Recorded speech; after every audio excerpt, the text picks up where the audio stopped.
ताई, तुम्ही मागे एकदा म्हणाला होता की मुलांना वाचन आणि लेखन येण्यासाठी भाषेच्या स्वरूपाची जाणीव व्हायला हवी.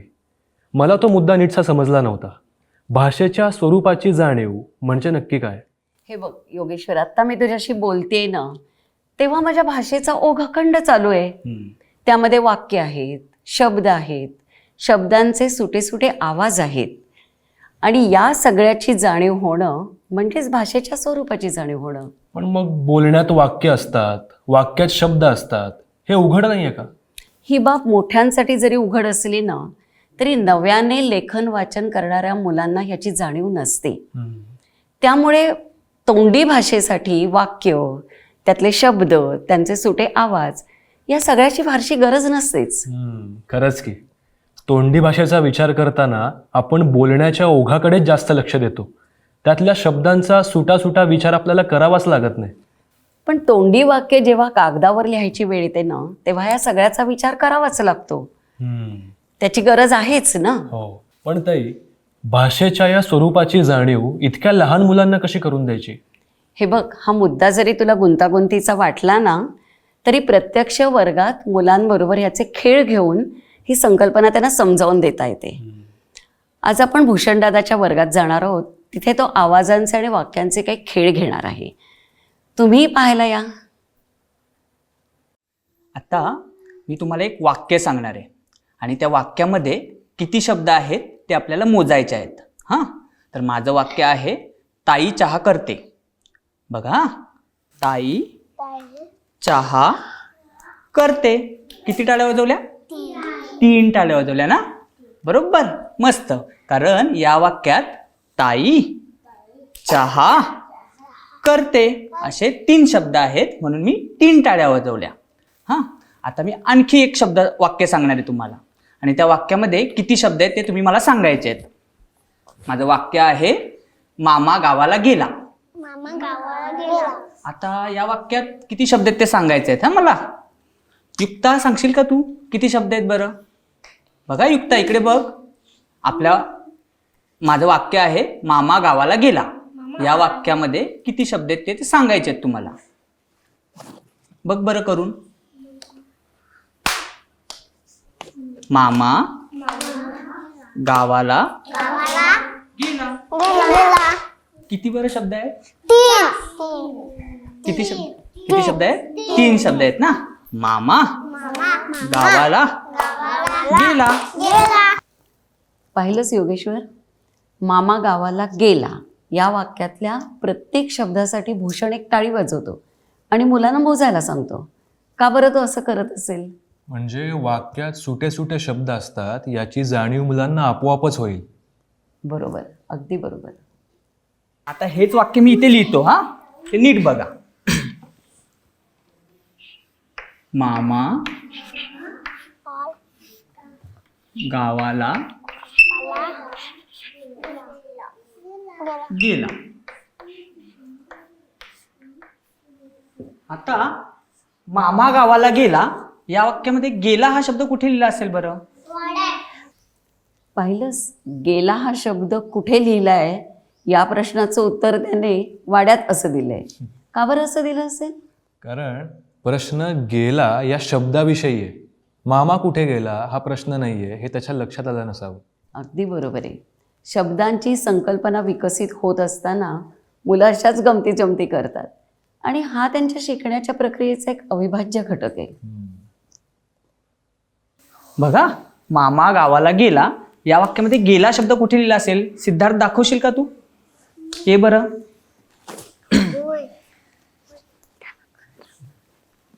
ओके, गेला. आणि मामा कुठे लिहिला असेल बरं? बरोबर दाखवलंय का त्याने? बघा, आपलं वाक्य काय होतं? मामा गावाला गेला. हा, मस्त, छान. टाळ्या वाजवा बरं त्याच्यासाठी. आता आपलं पुढचं वाक्य. हा, प्राची पडली. आता समृद्धी, तू सांग बरं, प्राची पडली या वाक्यात किती शब्द आहेत? किती शब्द आहेत? 2 शब्द आहेत ना. कोणी सांगितलंय रे? देवांशने सांगितलंय ना. बघा, प्राची पडली. बरोबर, या वाक्यात किती शब्द आहेत? 2 शब्द आहेत. आता तेही वाक्य मी इथे लिहितो. हा, प्राची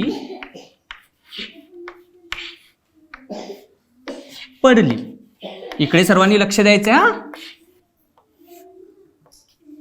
आता या वाक्यामध्ये इथे कुठला शब्द लिहिला असेल रे? तन्वी मला सांग बरं, इथे कुठला शब्द लिहिला असेल? पाची. कुठला शब्द लिहिला असेल? प्राची. बरोबर सांगितलंस. आणि इथे कुठला असेल? पाची. कुठला शब्द असेल? पाची. प्राची पडली असेल का? इथे जर प्राची लिहिलंय तर इथे कुठला असेल? बघला असेल तेव्हा. हा शब्द कोणता असेल या प्रश्नाचं उत्तर त्या मुलाने काय दिलं तुम्ही ऐकलं का? कारण मला काहीच कळालं नाही. ऐकलं ना, दगड अस्सल तहा असं तो म्हणतोय, म्हणजे प्राची तिथे दगड होता म्हणून पडली असं त्याला म्हणायचंय.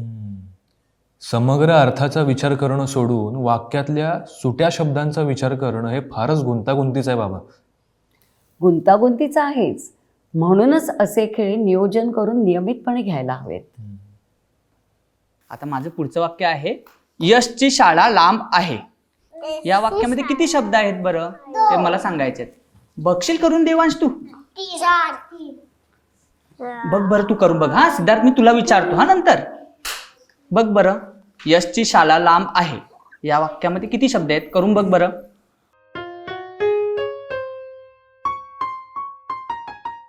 यशची शाळा लांब आहे. किती टाळ्या वाजवल्या रे? किती टाळ्या वाजवल्या देवा? 4 टाळ्या वाजवल्या. म्हणजे या वाक्यात किती शब्द आहेत? 4 शब्द आहेत. हा, आता ते इथे वाक्य मी पुन्हा लिहितो हा. यशची शाळा लांब आहे. बघा, हे वाक्य काय आपलं? यशची शाळा लांब आहे. आता याच्यामध्ये शाळा शब्द कुठे लिहिला असेल बरं? कोण दाखवेल मला? यज्ञ. हा, ये बरं. हा, यशची शाळा लांब आहे या वाक्यामध्ये शाळा शब्द कुठे लिहिला असेल? बघा, आपलं वाक्य काय आहे? यशची शाळा लांब आहे. मग शाळा शब्द कुठे लिहिला असेल? बघा, आपलं वाक्य आहे यशची शाळा लांब आहे. तर इथे शब्द लिहिलाय ना, हा शब्द आहे यशची. मग शाळा शब्द कुठे असेल बरं? हा, कुठे आहे? इथे लिहिलाय ना. हा, शाळा शब्द इथे आहे. ताई, शब्द फळ्यावर लिहिल्यानं शब्दाचं स्वतंत्र रूप समजायला मदत होते का? नक्कीच होते, कारण लिहिलेला शब्द टिकतो. शिवाय बोललेल्या शब्दासारखा तो विरून जात नाही, तो डोळ्यांना स्वतंत्र दिसतो. त्यामुळे शब्दांची जाणीव वाढण्यासाठी याची नक्कीच मदत होते. माझं पुढचं वाक्य आहे, राम दुपारी घरी आला. हा, काय वाक्य माझं? राम दुपारी घरी आला. या वाक्यामध्ये किती शब्द आहेत? कोण सांगेल बरं? युक्ता, बघ बरं. सिद्धार्थ, करून दाखवशील मला? हा, कर बरं. राम दुपारी घरी आला. किती टाळ्या वाजवल्या मी? 4 टाळ्या वाजवल्या. म्हणजे या वाक्यात किती शब्द आहेत? 4. बरोबर. राम दुपारी घरी आला. किती शब्द आहेत? 4 शब्द आहेत ना. आता ते पण वाक्य मी इथे लिहितो हा. राम दुपारी घरी आला. आता या राम दुपारी घरी आला या वाक्यामध्ये आला शब्द कुठे लिहिला असेल बरं? आयुष, तू येशील? दाखवशील?